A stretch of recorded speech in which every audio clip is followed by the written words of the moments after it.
Hi, I'm Prakriti. I'm an engineering manager at Zendesk in our Melbourne, Australia office. Today, I will share some of my personal experiences with imposter syndrome and take you through 5 steps I've prepared that might equip you with some strategies to combat imposter syndrome. That was the introduction that I had prepared for you today. It's the one that I have written in my speaker notes.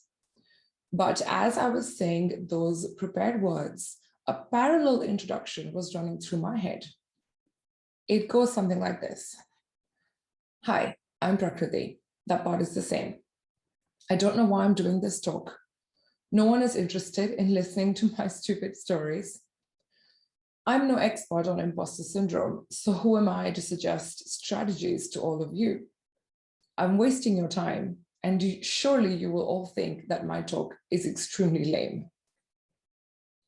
I hope that narrative sounds a bit relatable to at least some of you. You know, yesterday I told someone that I had finished my final run through practice of this talk and I was ready to record it, but I was feeling a bit unsure. And they said to me, are you experiencing a bout of ironic pre-recording imposter syndrome? And they were right, I was. Imposter syndrome describes someone who feels like a fraud. Even though they are successful at what they do, they believe their success is undeserved, and they fear being exposed as an imposter, as someone who has convinced everyone or deceived everyone somehow into believing that they are intelligent or competent or capable. They diminish their achievements by attributing them to luck or just being in the right place at the right time. Carol Lieberman is a psychiatrist and author who said most people experience some self-doubt when facing new challenges. But someone with imposter syndrome has an all-encompassing fear of being found out to not have what it takes. People with imposter syndrome often bend over backwards looking for perfection. And then when they do succeed at a project, they begin to believe that all the anxiety and effort they put in has paid off, creating a negative cycle. Now, I don't know whether I have imposter syndrome or not. I am currently 12 years into working in tech. In this time, I've had the opportunity to work at a few great companies where I've been surrounded by capable, intelligent, highly skilled, and motivated people. Sometimes I do feel like maybe I don't belong in this group. At the moment, I'm managing a few engineering teams, but I'm not the best programmer on these teams right now, and I will never be that person. Even back when I was a software engineer, I was never the best programmer on my team. I have had a few good opportunities, but I do think that some of them have happened because I've been at the right place at the right time. Sometimes I question what I've done to deserve them. These questions and feelings result in some amount of uncertainty. I always feel self-conscious of not being the most technical person on my team. I worry that people who report to me will think that their manager is not technical enough, or maybe they'll look down on me because I'm not an active code contributor. I think being a woman can make that worse because women or non-binary people are sometimes defaulted to being seen as non-technical in our industry. But recently I received some feedback from my team and I would like to share some quotes from that feedback. So an engineer on my team said, she consistently has a solid grasp on the technical status of the project and offers good ideas and criticism in technical design discussions. Another person said, she is a very technical engineer, so we get to benefit from her skills when it comes to technical decision-making. So maybe some of my fears are unfounded. Unfortunately, there is no test that I know of to diagnose imposter syndrome. So how do you know when you're feeling like an imposter versus maybe you just kind of suck at what you're doing in that moment? It is possible to be performing poorly at some stage in your career. So how do you know which one it is? Well, I'm not going to tell you now. because then you'll leave and I want you to stick around for the rest of my talk. But this is what we're going to dig into today. The news that I get some comfort from is that it's not just me. 70% of people worldwide have felt like an imposter at some point in their careers. Studies suggest that imposter syndrome is particularly common among high-achieving women. Research has demonstrated that it's common among African American, Asian American, and Latino American college students, and that imposter feelings are significantly negatively correlated with psychological well-being and positively correlated with depression and anxiety. One study found that imposter feelings were stronger predictors of mental health than even minority status stress. So I think it's okay to have imposter syndrome. I mean, it seems like almost everyone has it anyway, but I don't want those feelings to be around all of the time. That's why I designed these steps. This is what you do when imposter syndrome strikes. You react. REACT, R-E-A-C-T. It's an easy acronym to help you to remember the 5 steps so you can do them anytime, anywhere. Let's break this down. The first step, the R in REACT, is to record successful outcomes and feedback. Does anyone do that thing in performance reviews where you're half listening to your manager talking about your accomplishments, but the other half of your brain is trying to remember all the ways in which you messed up in the last 6 months? You just want them to get through the good stuff quickly because you're dreading the bad stuff that you think will inevitably follow. Well, stop doing that. All feedback is important.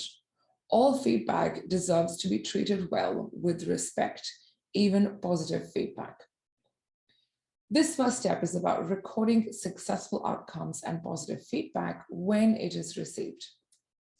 I receive many forms of qualitative and quantitative feedback outside of dedicated one-on-ones and performance reviews.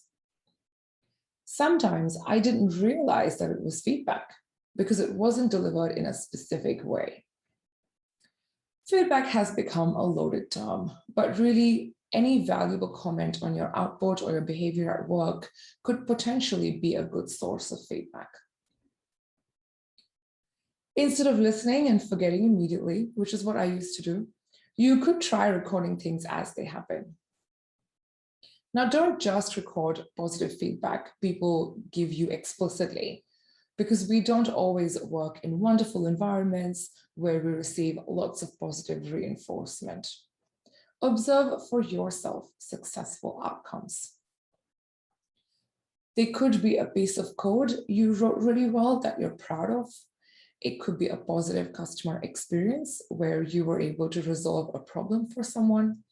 It could be a sales deal or a marketing launch. It could even be a talk presented at a conference hosted by AWS. You may not get official feedback on these outcomes, but note them down. They were only possible because you worked hard for them. Some examples of outcomes that I recorded recently. So I developed this talk. I've also delivered it as a workshop at multiple conferences. I took on a new challenging team and a totally new domain at work a few months ago. I did something many of us have done. I adapted to being a remote manager during a pandemic. And most recently, I accepted a new job opportunity that I'm nervous, but also super excited about. Step 2 is to evaluate imposter thoughts and question implicit assumptions. When a thought arises that makes you feel like an imposter, write it down. Write down the immediate negative thoughts you had and the chain of thoughts you followed that led you to feeling like an imposter. Let me give you an example. A recent thought I had was that I'm letting my team down. So I would start by writing, I'm letting my team down. And then I would think, what led me down this path? What was the incident that happened? What immediate negative thoughts did my brain react with? In my case, I was in a one-on-one with my manager who shared some valid feedback with me, some constructive feedback that I decided I was going to work on.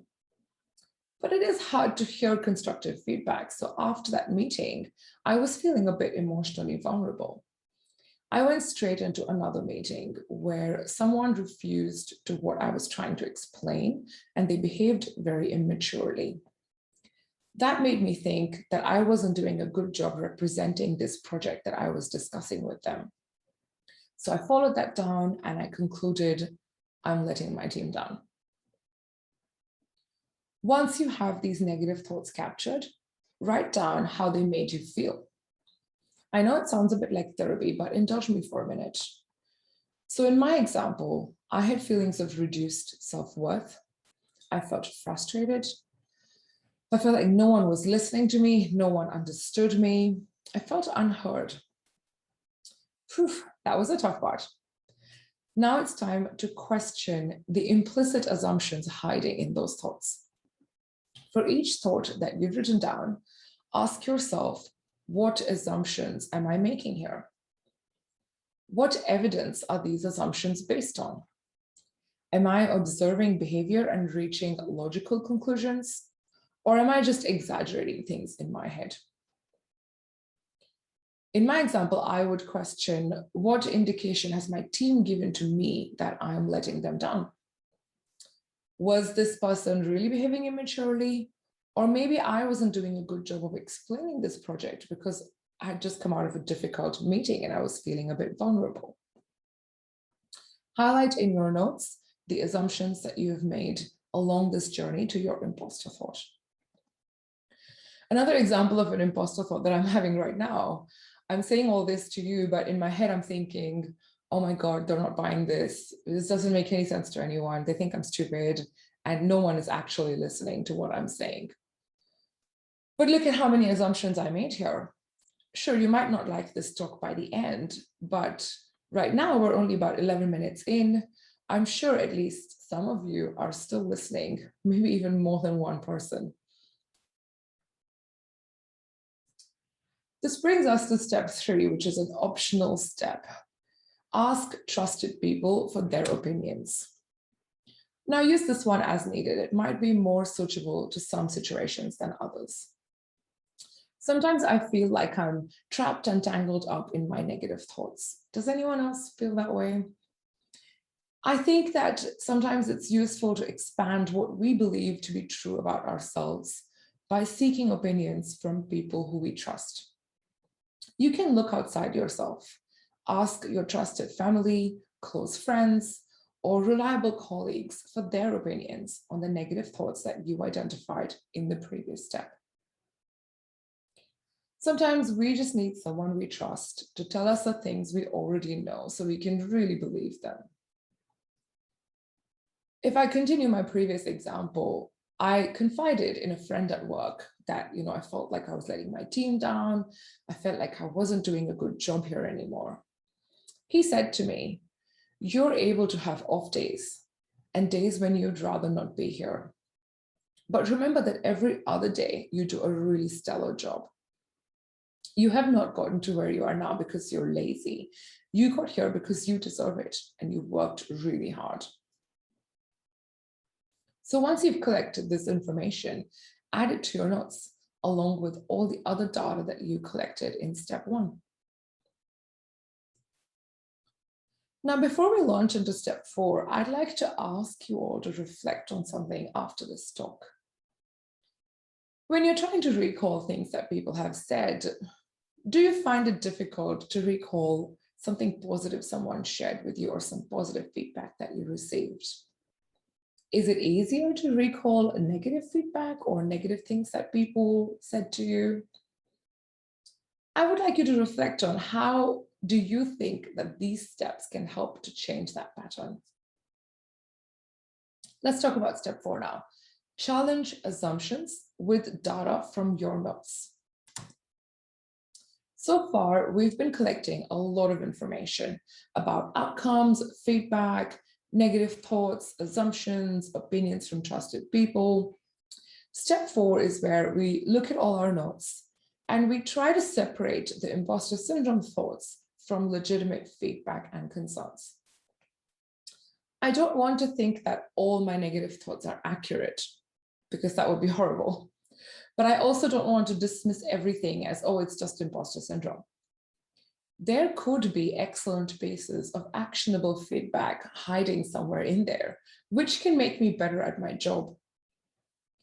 Of course, the challenge is it's really hard to tell which is which. Is it imposter syndrome or is it good feedback? That's what this step will help with.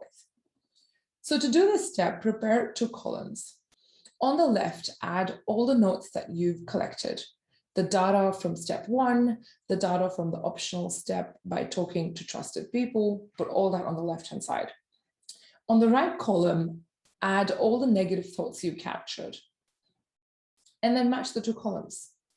When you put this next to each other, what does it suggest? Does the data on the left support or contradict the negative thoughts on the right? If you can find data here that supports the thought, then this thought could be a valid concern. It could be a piece of actionable feedback. However, if you can't find any data that supports it, or if you find data on the left that negates it, then this thought is probably not accurate. It is likely a symptom of imposter syndrome. To continue my example, if I put on the left-hand side all the data that I have collected in that time period, which would be things like recent performance reviews, feedback from my team, my manager's thoughts, the opinion I shared from my trusted colleague, things like that.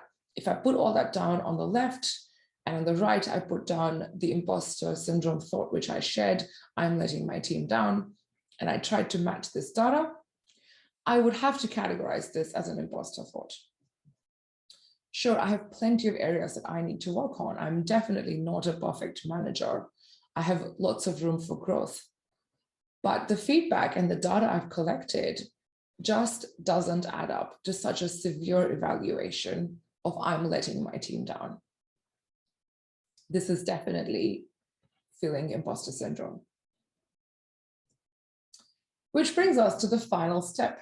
Now that you have identified the thought, transform your imposter thought and save it. So this last step is where we transform our imposter thoughts.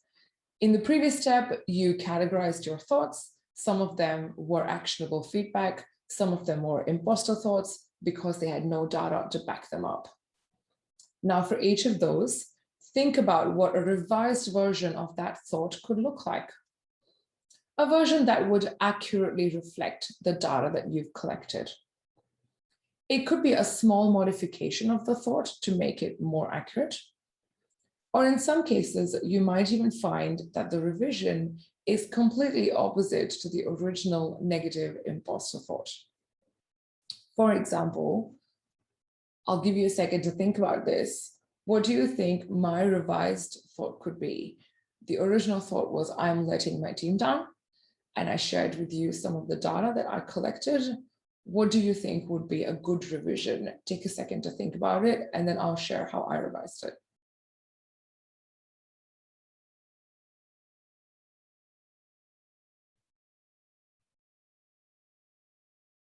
So my revision was, my team is delivering fine, but I have received some good feedback on how I can help them to be even more productive. Isn't this such a wide departure from the original thought of I'm letting my team down? Remember that your revised thought should match with the data that you have collected. If you don't have enough data yet to accurately revise it, then just remove it for now. You can come back to it later, once you've had the opportunity to collect some relevant data. So let's recap the acronym. REACT, R-E-A-C-T. The first step is to record successful outcomes and feedback when it is received. Step 2, evaluate negative imposter thoughts. Think about the chain of thoughts that led you to feeling like an imposter. Step 3, optional step, ask trusted people for their opinion. Step 4, challenge assumptions with all the data that you have collected so far, and try to categorize your thoughts as legit feedback or imposter thought. And then finally, step 5, now that you know the imposter thoughts that you're having, transform them and save a new version of that thought. Now, this might seem like a lot to take in at the moment because we went through it quickly and I did a lot of rambling, but when you're doing this as an exercise for yourself, hopefully it won't take more than 5 minutes. The more frequently you do it, the more of your common repeating imposter thoughts get revised into a version that reflects your reality better. So the more you do it, the less you have to do it going forward. Now that's the kind of homework that I like to do. Thank you for listening to my talk. If you have questions or would like to get in touch to share your thoughts on this topic, please do so. I would love to hear from you. My Twitter handle is on the slide, and you can also contact me on LinkedIn.